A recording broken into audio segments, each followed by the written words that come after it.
4 p.m. While coming back from school, the child sees a gardener digging the ground. He is also free man. जब वो 4 बजे school से वापस घर आ रहा था तो उसने एक गार्डनर को देखा जो कि ग्राउंड को डिग कर रहा था, और वो भी उससे लगा कि ये भी फ्री मैन है क्योंकि वो अपनी मर्जी से उसे जैसा काम करना है वो वैसे काम कर रहा है. He can do anything with his spade. वो अपने स्पेड से कुछ भी कर सकता है. He can soil. वो सॉइल कर रहा है क्लोथ्स को with mud. No one rebukes or reprimands him if he gets wet. अगर वो गीला भी हो जाता है तो उसे कोई भी कुछ कहने नहीं आता कि क्यों तुमने कपड़े क्यों खराब किए, तुमने ये सब गीला क्यों कर दिया, क्यों इतना स्पॉइल कर दिया. So no one can stop him from digging. So the child wishes to be a gardener. और इसलिए उसने ऐसे विश करी कि मैं भी अगर गार्डनर बन जाऊँ तो. Digging the ground with freedom. उसे उसे डिग करना पसंद था तो वो ग्राउंड को अपने विद द फ्रीडम वो ग्राउंड को डिग कर सकता है. Night comes. The child mother sends him to bed. The child then sees through the open window. जब रात हो गई थी तो जो बेबी था उसकी मम्मी ने उसे बेड पर सोने के लिए कहा. The child then sees through open window a watchman walking up and down the dark lonely lane. एक वॉचमैन जो है वो घूम रहा है और अंधेरी रात में अंधेरी स्ट्रीट पे ऐसे लोनली अकेला अकेला घूम रहा है. The street lamp stands like a giant with one red eye in its head. The watchman swings his lantern. He never goes to bed. The child wishes that he were a watchman walking the streets all night and chasing the shadows with his lantern. Means जो वो boy था, छोटा सा child था, वो चाहता था कि मैं भी ऐसे रात को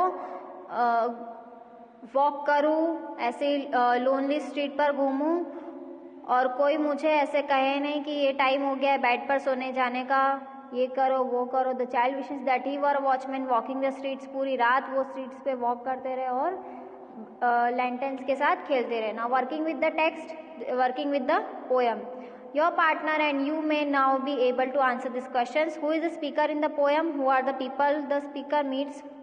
What are they doing? Speaker कौन था इस पोएम में, और कौन लोग थे जो कि स्पीकर से मिलते हैं और वो क्या कर रहे थे. तो school child is the speaker. इसमें जो स्पीकर है वो स्कूल चाइल्ड है. Is the speaker in the poem. The speaker first meets a bangle seller who is selling bangles. Then he meets a gardener who is digging the garden. Lastly, he meets the watchman who is walking up and down the street with a lantern in his hand, guarding the houses. First वो जो school child है वो speaker है. और firstly वो मिलता है bangle seller से जो कि बैंगल सेल कर रहा होता है. फिर वो एक गार्डनर से मिलता है जो कि गार्डन डिग कर रहा होता है. और लास्टली वो रात को एक वॉचमैन से मिलता है जो कि पूरी अकेला ही लोनली स्ट्रीट पर ऐसे वॉक कर रहा था और लैंटर्न के साथ खेल रहा था और हाउस को गार्ड कर रहा था. What wishes does the child in the poem make? Why does the child want to be a hawker, a gardener or a watchman? Pick out the lines in each stanza which tells us this. The child in the poem wishes to be a bangle seller. पहले वो bangle seller बनना चाहता था. A gardener and a watchman as he feels that the people are free to do what they want. और ये लोग जो है वो फ्री पीपल है, उन्हें जो करना पसंद है, जैसे काम करना पसंद है वो लोग वैसे कर सकते हैं.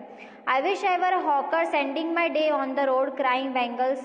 मैं अगर हॉकर होता तो मैं पूरा दिन रोड पे ऐसे घूमता और बैंगल्स सेल करता. I wish I were gardener digging away the garden with nobody stop me from digging. अगर मैं गार्डनर होता तो पूरे गार्डन को ऐसे डिग कर देता और कोई भी मुझे खोदने से मुझे मना नहीं करता.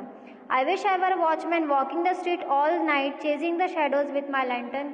अगर मैं वॉचमैन होता तो मैं पूरी रात स्ट्रीट में ऐसे घूमता रहता और शेडोज के साथ खेलता, लैंटर्न्स के साथ खेलता और हाउस को गार्ड करता और मैं फ्री रहता. So here is the wishes of the child.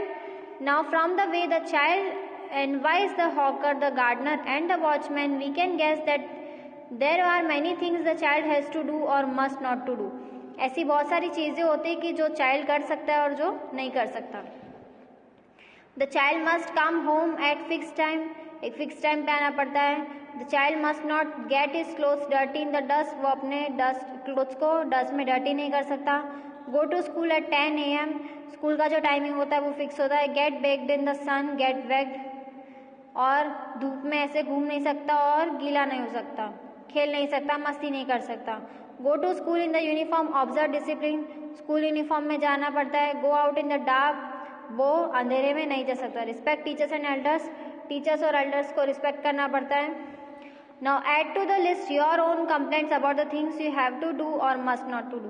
The child must do the following things: have meals on time, drink milk every day, get ready for school on time, finish homework on time. मतलब time पर खाना खाना, हर रोज़ दूध पीना, school के लिए on time ready होना और हर रोज़ होमवर्क फिनिश करना। The child must not do the following things: he must not disobey his elders, उसे अपने बड़ों को डिसओबे नहीं करना। He must not talk to strangers, उसे स्ट्रेंजर्स से बातें भी नहीं करनी। In absence of his parents, अगर पेरेंट्स ना हो तो किसी अनजान पर्सन से बात भी नहीं करनी, किसी स्ट्रेंजर से बात नहीं करनी। ही must not watch TV for a long time, ज़्यादा देर रात तक वो टीवी नहीं देख सकता, ज़्यादा लॉन्ग टाइम तक टीवी नहीं देख सकता। He must not waste his time, उसे अपना टाइम वेस्ट नहीं करना चाहिए। Like the child in the poem, you perhaps have your own wishes for yourself. Talk to your friend using I wish I were. अब अपने friend से बात कीजिए और उसे बताइए कि अगर आप ऐसा चाहते हो तो आई wish I were a butterfly flying over the beautiful flowers, मैं चाहता हूँ कि मैं एक ऐसा बटरफ्लाई बनूँ जो कि पूरे ब्यूटीफुल फ्लावर्स में फ्लाई करता रहूँ। आई wish I were stream that flowed past happily, अगर मैं स्ट्रीम होती, अगर मैं कोई बहती नदी होता या होती तो मैं हमेशा खुशी खुशी उस रास्ते को फॉलो करता रहता। I wish I were a little baby who laughed for no reason, अगर मैं एक छोटा सा बेबी होता जो कि हर बार बिना किसी रीज़न के खुश रहता है, लाफ करता रहता है। आई wish I were an ice cream seller selling delicious ice cream, अगर मैं एक आइसक्रीम सेलर होता तो सबको डिलीशियस आइसक्रीम सेल करता। So here is a lesson number 8 vocation is finished with your textual exercise and your question answers explanation. I hope this video will help you to learn at home. Stay home, stay safe, keep learning and watching this video. Stay tuned till our next session. Bye bye, take care, have a joyful day, have a wonderful day. Bye bye.